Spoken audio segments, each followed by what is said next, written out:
doing?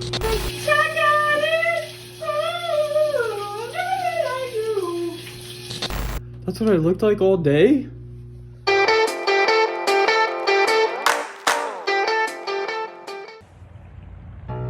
Hey, how you doing? So you live alone, huh? I know that can be pretty lonely. But what if, maybe, just maybe, you were meant to be alone for this chapter of your life? You ever think about that? Maybe you were meant to be alone so that you could learn all the lessons you need to bring with you into the next chapter of your life. You ever think about that? I know it sounds crazy, but hear me out. Being alone doesn't have to be a bad thing. In fact, if you could learn to be alone and live alone, and if you could learn to love yourself, then anything else that walks into your life is going to add nothing but joy, nothing but love and happiness, because you know that you don't need them. And that doesn't have to be a bad thing either. You got yourself, and everything else just comes and goes for you to enjoy.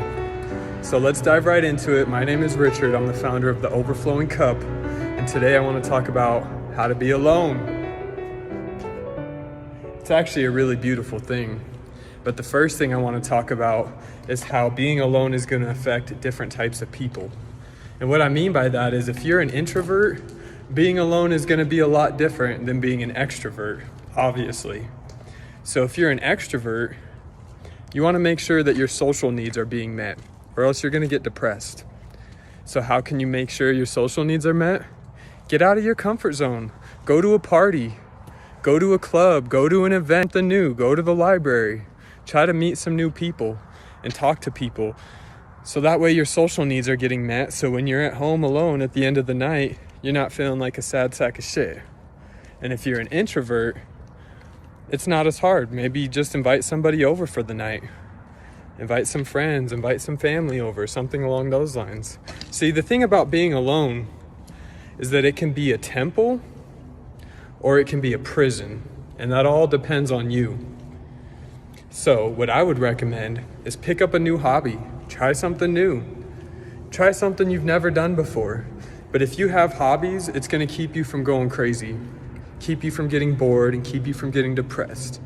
And there's lots of hobbies out there. So some of my hobbies, I like to work out, I like to play my piano, I like to make music, and just things along those lines. But that's just me.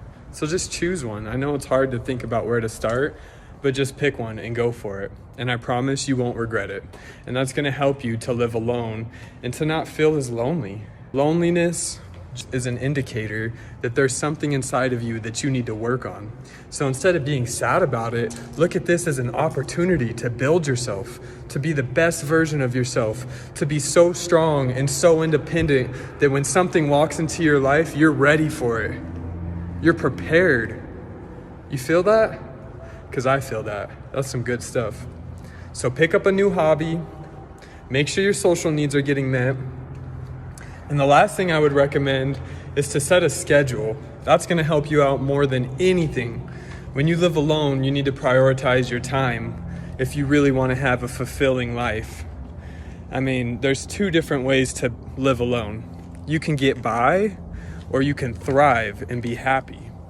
Now, if you're just getting by, yeah, you can pick up junk food every day after work. You can pick up McDonald's and go home to your, kitchen full of dishes and your dirt. Yeah, technically you're getting by. But are you really living alone, or are you kind of just surviving?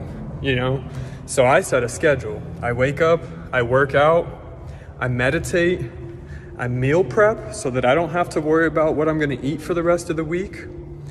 And that kind of just sets the tone. So now I could spend my time doing my hobbies or doing whatever it is that I want to do. And the same goes for you. So figure out what kind of schedule works for you and what you need throughout your day.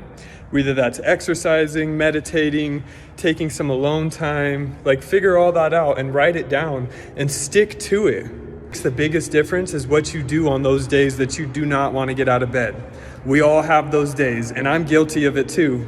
But it's really easy to just stay in bed mentally for the rest of the day.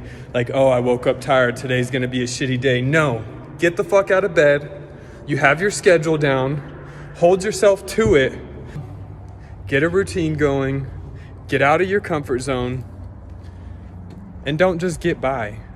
This is your life, and you have everything you need to be happy, to live alone, and to be successful.